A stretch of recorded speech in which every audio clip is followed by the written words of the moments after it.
గతంలో కూడా కాంగ్రెస్ పార్టీ కూడా కొన్ని చోట్ల డిపాజిట్ తెచ్చుకోలేదు. అయినా అధికారంలోకి వచ్చింది కదా! మేము కూడా అదే విధంగా అధికారంలోకి వస్తాం. 28లో మాదే అధికారం అని కేటీఆర్ గారు అన్నారు. ఎగ్జాంపుల్ మునుగోడు కావచ్చు, హుజురాబాద్ కావచ్చు, దుబ్బాక మరి కావచ్చు. నిన్న మొన్న కూడా గదే మాట్లాడేదుండే. మాకు ఇవి వస్తేంది పోతేంది, ఈ సీటు అధికారంలో ఉన్నారు, మీ పని చూసి మీకే ప్రజలు ఓట్లేస్తే మేము కూడా యాక్సెప్ట్ చేస్తాము, మేము ప్రతిపక్షంగానే కొట్లాడతామని చెప్పాడు. చాలా పెద్ద పెద్ద పొడిలు ఇప్పాడు కదా, మాటలు చాలా మాట్లాడారు కదా బాబు బొమ్మారిది. ఓకే. మరి అది చెప్పినుంటే ఇవాళ ఈ రాష్ట్ర ప్రజలు అవునని అందుకుందరు. మేము ఎప్పుడు ఇట్లా మాట్లాడలే. మా ముఖ్యమంత్రి పిసి అధ్యక్షుడిగా ఉండి మాట్లాడలే, మా కాంగ్రెస్ పార్టీ నాయకులు ఇన్ని పచ్చాబుద్ధాలు అయితే చెప్పి మాట్లాడలే. మేము ఆ రోజు నుంచి కూడా ఈ రోజు వరకు ఒకటే, వాళ్ళు దోసుక తింటున్నారు ఈ రాష్ట్రాన్ని మొత్తం. లబ్బర్ చెప్పులు లేనోడు ఫామ్ హౌస్ల దాకా పోయి విపరీతంగా దోసుకొని రాష్ట్రాన్ని అప్పుల పాలు చేసిండ్రు అనేదే మేము చెప్పినాం, అదే మేము నిరూపిస్తున్నాం. మేము అనుకున్నది అప్పుడు 5-6 లక్షల కోట్లు అనుకున్నాం, ఇవాళ దాదాపు 8-9 లక్షల కోట్లు అప్పు చేసి పెట్టారు. కాబట్టే కదా ఇప్పుడు ఈ గతి పట్టింది వాళ్ళకి. ఇంకా ఇప్పుడు ఆ దాచుకున్న పైసలు ఉన్నాయి కాబట్టి ఇంకా ఇంత విర్రవీగుతున్నారు. నేను నిన్ననే చెప్పిన, ఇట్లాంటివి జనరల్ ఎలక్షన్లు ఇంకో 10 టైమ్స్ వాళ్ళు ఓడిపోకుండా కూడా ఈ రాష్ట్రంలో ఈ పైసలు ఖర్చు పెట్టడానికి సరిపోయే డబ్బులు దోచిపెట్టుకున్నారు. కాబట్టి వాళ్ళ దగ్గర డబ్బులకు ఇప్పుడు కాదు ఇంకెప్పటికి కూడా ప్రాబ్లం లేదు. అండ్ నవీన్ యాదవ్ గారికి టికెట్ సెలెక్ట్ చేయడం విషయంలో కావచ్చు, వారికి ఇప్పించడంలో కావచ్చు, మొత్తానికి అంటే కాంగ్రెస్ పార్టీ చాలా జాగ్రత్తగా అడుగులు వేసిందని చెప్పేసి కూడా చెప్పుకోవచ్చు అన్న. సో నవీన్ యాదవ్ గెలుపు వెనక రేవంత్ రెడ్డి గారే ఉన్నారు అని చెప్పేసి ఈరోజు ఎక్కడ చూసినా రేవంత్ రెడ్డి గారి గురించి మాట్లాడడం. ఇప్పుడు వాస్తవంగా బీసీలకు ఆ రోజు 42% సీట్లు, 42 సీట్లు ఇస్తామన్నారు, రిజర్వేషన్లు ఇస్తామని ఎలక్షన్లలో చెప్పినాం. కాబట్టి ఇవాళ ఒక బీసీకి టికెట్ ఇవ్వాలనేది మా ముఖ్యమంత్రి గారు కానీ మా పిసిసి అధ్యక్షులు కానీ ఒక ఆలోచనతోటి ఉన్నారు. ఏడ అవకాశం వస్తే ఆడ బీసీలకు గెలిచే స్కోప్ ఉన్న కాడ తప్పకుండా బేసిక్ టికెట్ ఇచ్చి గెలిపించడానికే ప్రయత్నం చేస్తాం. ఇవాళ మేము అందరం పోయి కూడా నవీన్ యాదవ్ పనిచేసినాం కదా 2.5 నెలల నుంచి.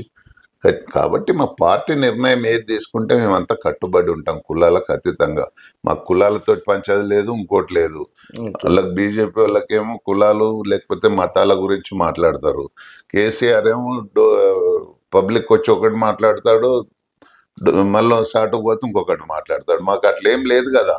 మా పార్టీ ఏది చెప్తే అది మేము ఒక కార్యకర్త లాగా మేము పనిచేస్తాం. మా మంత్రులు కూడా అలాగనే చేశారు, ఎమ్మెల్యేలు అట్లానే చేశారు, ఎంపీలు అట్లానే చేశారు, మా ముఖ్యమంత్రి గారు కూడా పనిచేశారు. కాబట్టి కాంగ్రెస్ పార్టీ అంటేనే అది.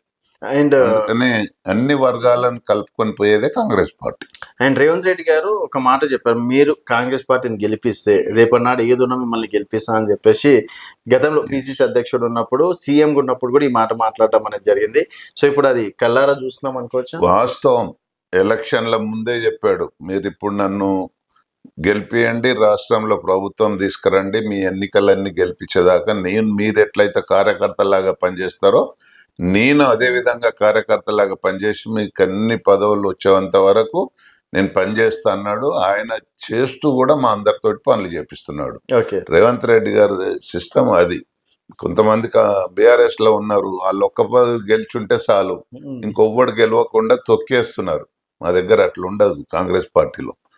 ఏ పదవి ఉన్నా ముఖ్యమంత్రి అయినా ఒక కార్యకర్త లాగా వచ్చి రేపు సర్పంచ్ ఎలక్షన్లలో కూడా అదే విధంగా పనిచేయడానికి కూడా వెనుకపోవడం మా ముఖ్యమంత్రి. రేపు స్థానిక సంస్థల ఎన్నికల్లో కూడా కార్యకర్తల కండగా రేవంత్ రెడ్డి గారు ఈ విధంగానే వస్తారు అనుకోవచ్చా? తప్పకుండా మా పిసిసి అధ్యక్షులు కానీ రేవంత్ రెడ్డి గారు కానీ తప్పకుండా అందరు గెలిచేంత వరకు ఇదే పోరాటం చేస్తారు. వాళ్ళ ఒక కార్యకర్తలు అంటే ఒక కుటుంబ సభ్యుల్లాగా చూసుకుంటారు తప్ప వాళ్ళకు అవసరం ఉన్ననాడు ఒక తీరుగా, మందికి అవసరం ఉంటే ఒక తీరుగా మా కాంగ్రెస్ పార్టీలో ఉండదు.